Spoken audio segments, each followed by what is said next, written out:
One thing I learned as a collector is that no matter how much you think you know, this hobby tends to surprise you.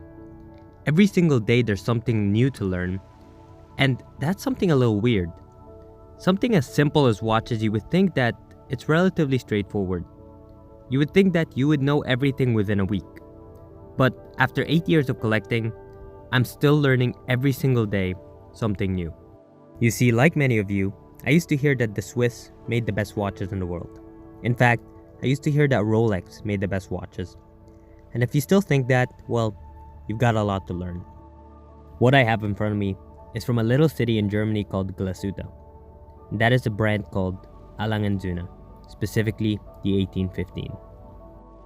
Welcome everyone, AB here with Watch Collector Try Productions. In today's episode, I'm going to be doing a full review of the A. Lange & Söhne 1815 in rose gold 40mm. Now this is a grail piece for many, and it is as well for me, and it's one of the best executed dress watches I've ever experienced. So today I'm excited to share with you this piece. However, I first wanted to introduce today's sponsor and the official partner of Watch Collecting Strategy, Ticking Way. When considering your first grail piece, it's important to find someone you can trust, but also someone who's equally as enthusiastic about the product as you are. Ticking Way carries one of the largest collections of A. Lange & Söhne in the United States. The company also carries some of the rarest pieces from brands such as F. B. Journe, Greubel Forsey, and many more. Check out Ticking Way when you're considering your next grail piece, or book a call to consult about your next purchase. The expert team over at Ticking Way will gladly assist you through the entire process and help you choose the perfect watch for you.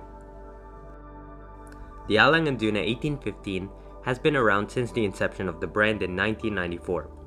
The name 1815 refers to the birth year of founder Mr. Ferdinand Adolf Lange. Mr. Ferdinand founded Lange in a little city called Glashütte, the horological capital of Germany, back in 1845. The original A. Lange & Söhne was nationalized and ceased to exist in 1948, following the occupation of the Soviet Union after World War II. The brand resurfaced when Mr. Lange revived the brand back in the 1990s.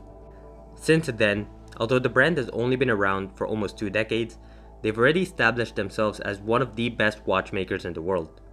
Don't take my word for it, just ask the legendary watchmaker himself, Mr. Philippe Dufour. Mr. Dufour will confirm that ever since the brand resurfaced, brands like Patek and Vacheron still struggle to compete in terms of watchmaking. Since the inception of the datograph in the 1990s, the Swiss still haven't been able to create something that competes with the legendary datograph, the caliber 951.1.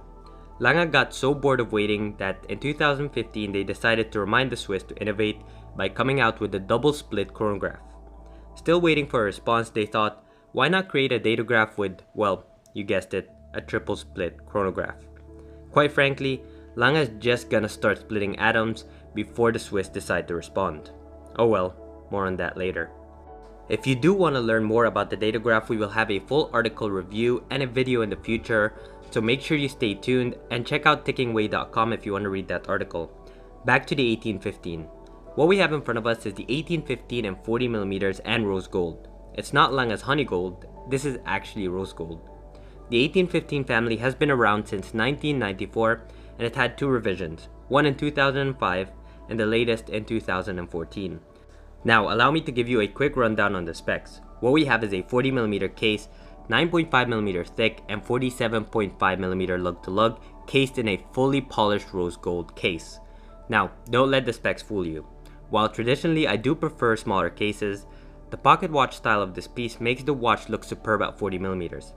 Having the 47.5 compact lug-to-lug size gives it a very wearable size while giving the opportunity to be dressed down should you choose to do so. Pair this piece with a t-shirt and jeans and no one will look twice and wonder if it works. The 40mm case and perhaps paired with a brown suede strap would dress down this piece quite nicely. The pocket watch style of this dial has a subtle railroad minute track at the edge with a slightly sunken in dial and subdial at the center as another nod to pocket watches of the past. Finally, you have one of the most beautiful heated blue alpha hands that pops whenever the light touches it. It's absolutely incredible to look at. Finally, the reason why most of us purchased a Lange in the first place, let's flip this over and take a closer look at the caliber powering this piece. But before we do so, allow me to share with you the pleasure of winding the 1815 through sound.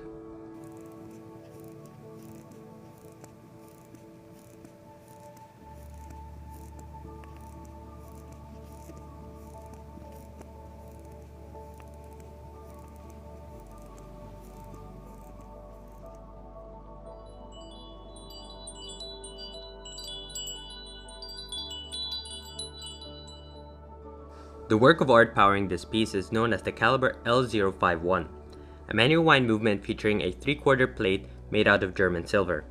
German silver isn't silver in fact, but instead an untreated white alloy made out of nickel, copper, and zinc.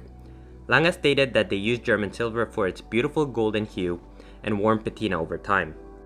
Heated blue screws and purple jewels can be found to contrast the golden hue plate, giving the movement a little bit more color while not being overdone as in typical German fashion. Look closer and you will see that Lange doesn't compromise in finishing when it comes to their calibers. While the more expensive movements are more complicated, Lange refuses to change the way they treat their more attainable pieces. For example, an entry-level Saxonia is treated at the same high standards as a triple split chronograph. There's a lot to be said about that. A lot of bigger brands will never do that, but Lange refuses to absolutely compromise with anything that they do. As you can see with the Caliber L051, the signature Glashütte stripes can be found across the 3/4 plate, and some black polishing can also be found on the screw head, cover of the escape wheel, and the swan neck regulator. Finally, the most beautiful part about this movement and any Lange movement is the hand-engraved balance cock done in-house by artisans at the factory. Fun fact, if you visit Lange and show them your watch, they can actually tell you who engraved it, and that only adds a personal touch that you can't get anywhere else. It shows the level of pride the watchmakers take in their pieces. Overall, the A. Lange Zuna 1815 in rose gold is perfect for a guy who wants a grail piece that they can also wear every single day. Call me crazy, but with this 40mm case, I feel like you can easily wear this as a daily piece. Although the water resistance isn't high enough for you to have it in rain, for example, it's still a great piece to wear as a daily. If you want a grail piece that you can enjoy, make sure you check out the 1815 40mm in rose gold, although I will have a lot of Lange pieces to consider, so make sure you're subscribed so you don't miss any of it.